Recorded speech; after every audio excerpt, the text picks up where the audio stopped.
As women, from the moment we start our periods, we are taught that it is something to be ashamed of, that it is disgusting, and that we should hide it.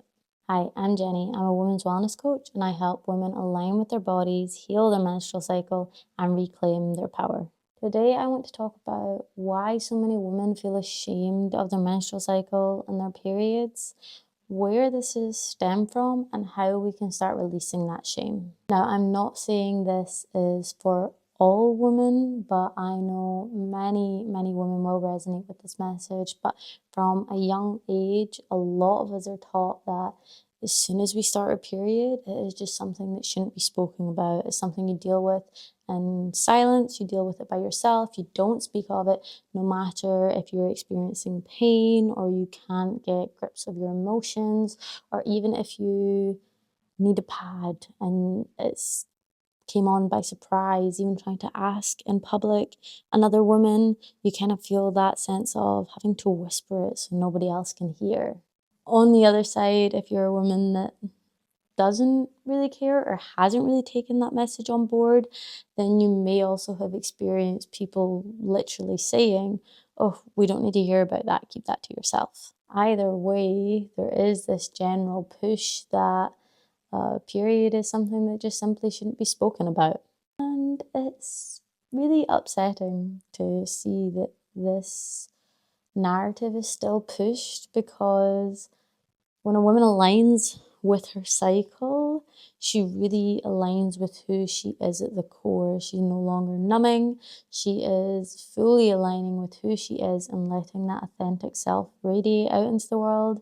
And also, we live in a society where so many women are suffering from menstrual pain, acne, PMS, even ovulation pains, or things as severe as PCOS or endometriosis. So it is so crucial that we actually do have these conversations, because women aren't supposed to experience these symptoms. These symptoms are a sign that something is going wrong within our body, but the more we hush this conversation, the worse these symptoms are going to get for women. So what do I mean when I say period conversations are being silenced? Now, I'm not saying that as soon as you start your period, you have to go screaming from the rooftop and tell the entire world that you are bleeding vaginally. However, there does need to be more room to be able to have these conversations. So if you start your period and your energy's dropped, you're not really feeling sociable, you have the right to communicate that. It's simply a boundary, and you have the right to communicate, look, my period has just started. I don't really want to do this. I kind of just want to go home and be by myself and maybe get in a little nap. You have every right to be able to do that. Or say you're at work and your period starts and you have debilitating menstrual cramps, or you're feeling nauseous or dizzy or faint. You have the right to say that you're not feeling well and you deserve to go home. If somebody else in the workplace was throwing up from food poisoning, they would be allowed to be sent home, and it's no different simply because our periods are something that we experience every single month. That doesn't mean we have to endure it and just put up with it and stay silent about it. We deserve to be able to come forth and speak about it, be heard and seen and held within whatever it is we are experiencing during our period, rather than being told to just stop speaking about it. Your bleed is something that should be truly honoured, not just managed. Now, this wasn't always the narrative. Ancient cultures actually honoured a woman's cyclical nature. There was honour and value seen in both the masculine and the feminine, men and women.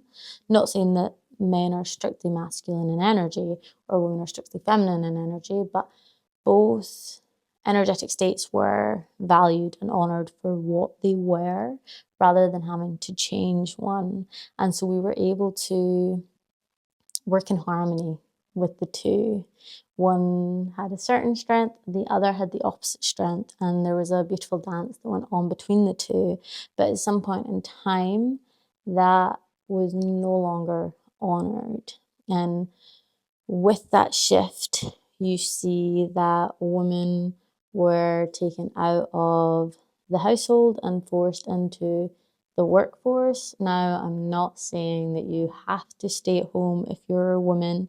That's not what this video was about.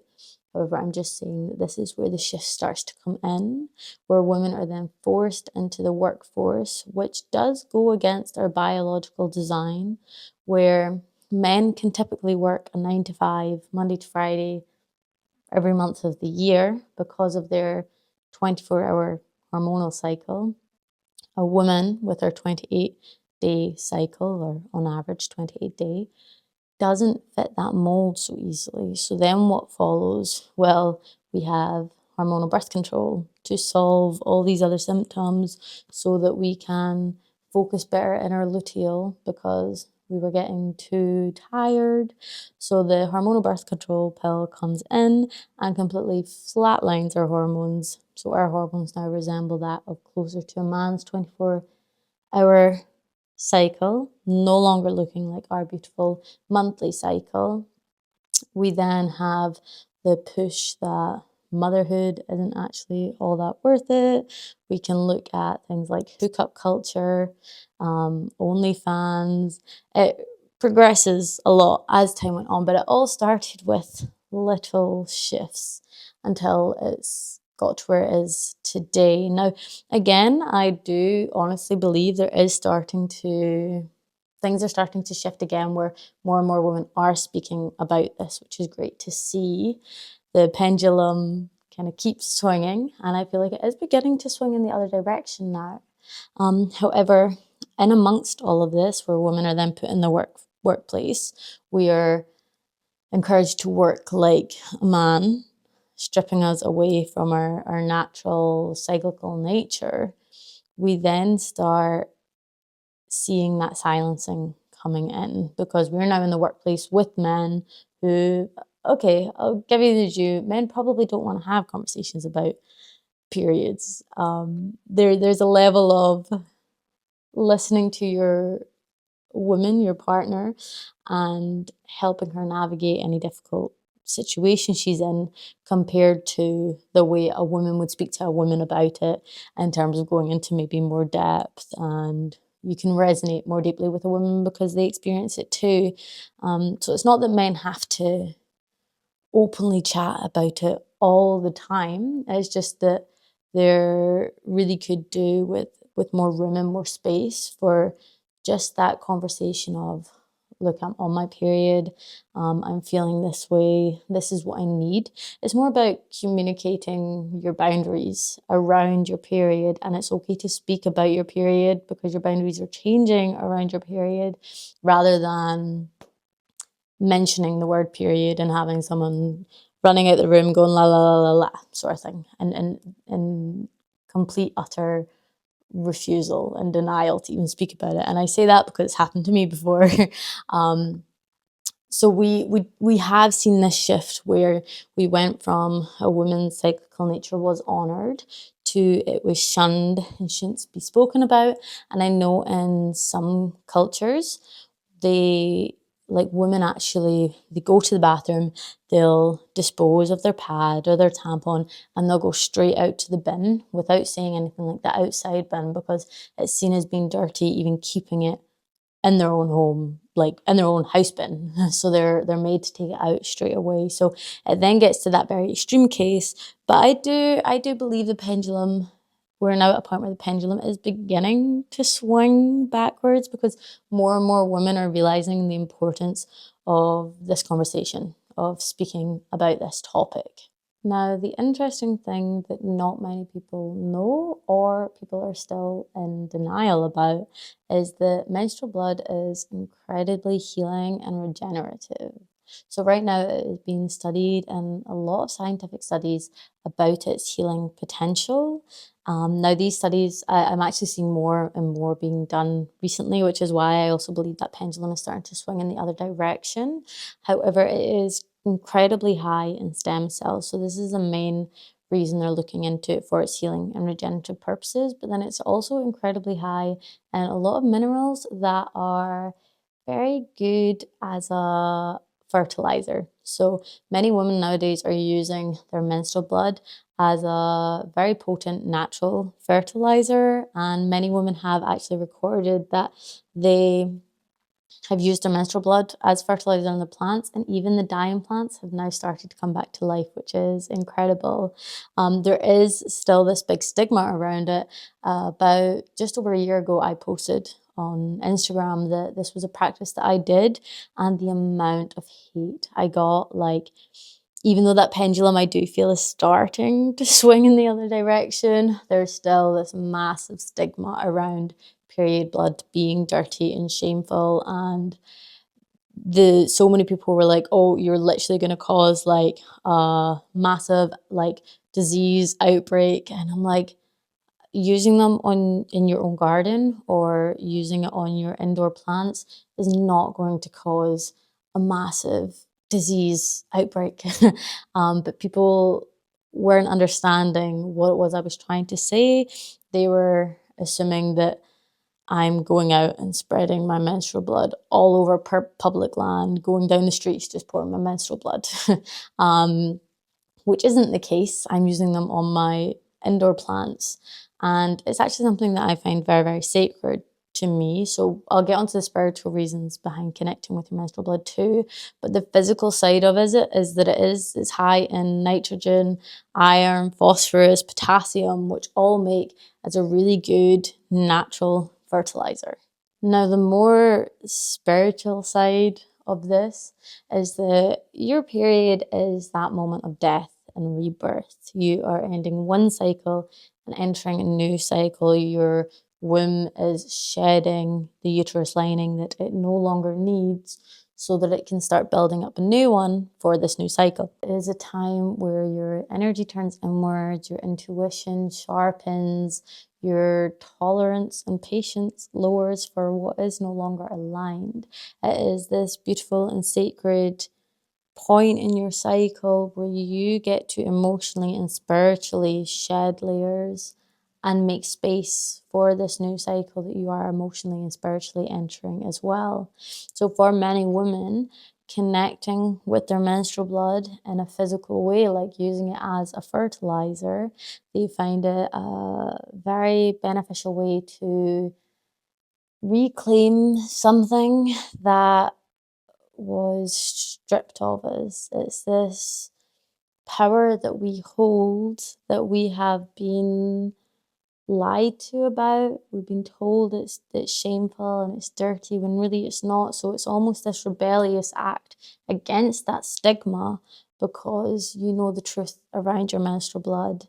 Now, I know other women use their menstrual blood to paint. I have seen some women paint incredibly detailed art with their menstrual blood. And I also know some women use it on their skin. I've not done either of the latter two.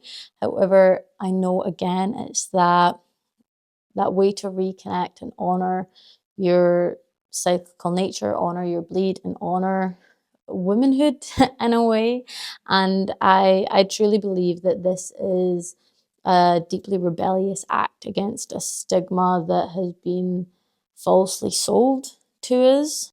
Now, the lie that our period blood is shameful, or even just our cycles and our periods in general, it's not just about us feeling ashamed and us not speaking about it. It goes a lot deeper than that and has way more harm on our bodies than what the average person realizes. A lot of women's menstrual issues, yes, okay, if you have an unhealthy diet, you're inactive, you're not really getting out in the fresh air much, all of these will definitely have an impact on your cycle health too.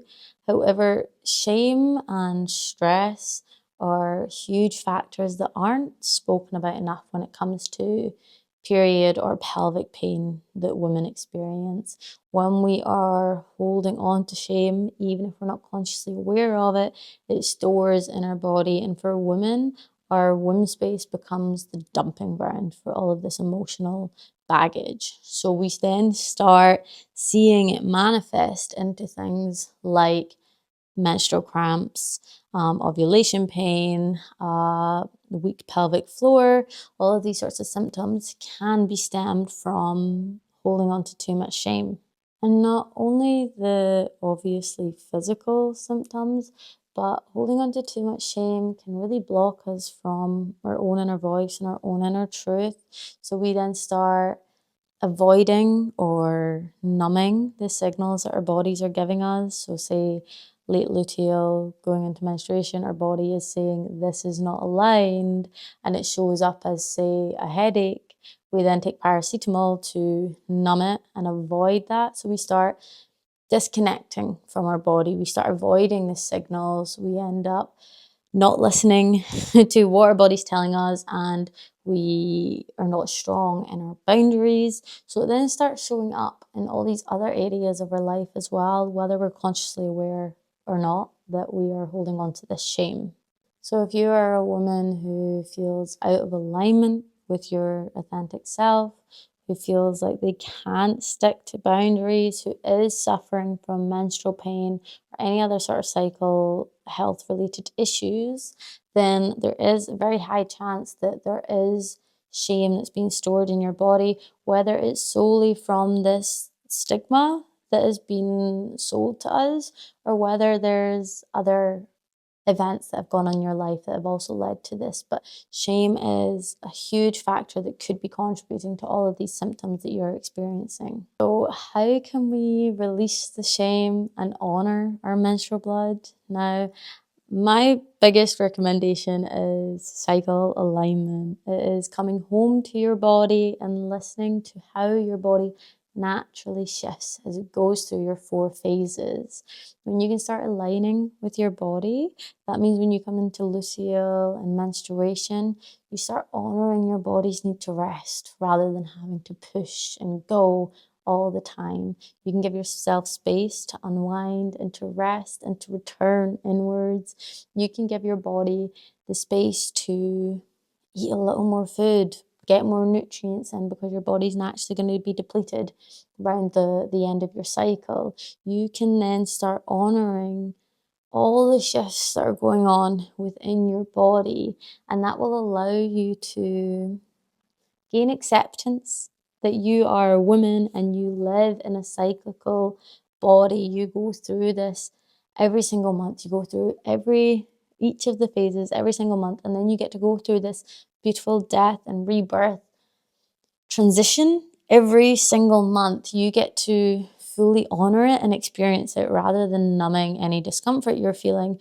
You get to heal your body, and then you get to experience the beauty that actually lies within it. So if you're wanting to release the shame and start to reclaim that power behind your menstrual blood, I would honestly start with I would start with menstrual cycle alignment. Start tuning into your body, taking time to tune into your body, asking what it needs, where your energy's sitting, how it feels, and you can start noticing the patterns that form throughout your cycle. Your period is not a curse, it's not an inconvenience, it's not a flaw, but it's an invitation for you to tune into your body. It's an invitation for you to evolve on a monthly basis, to release what's no longer serving you, whether it's physically, emotionally, or spiritually, to create space for what is aligned in your life. This is not just about trying to be loud about women and period talk, but it is a return to your power. It is a return to your center. It is a remembering of who you truly are. If this message has resonated with you, then please make sure to like, comment, and subscribe, as it really helps the growth of this channel and helps me dictate where the channel goes in terms of content. If you are looking to align with your cycle a little bit deeper, I am in the middle of launching my full cycle alignment course inside my platform in Her Body, so I will link that below in case you want to have a look. And if you want to go a little bit deeper, then I do have my one-to-one platform, She Who Flows. So each session is tailored to what you need on that day, and is tailored to what season of your cycle that you're in, so we can begin aligning with your body and truly listening to what your cycle needs. Thank you for sharing this space with me today, and I will see you in the next video.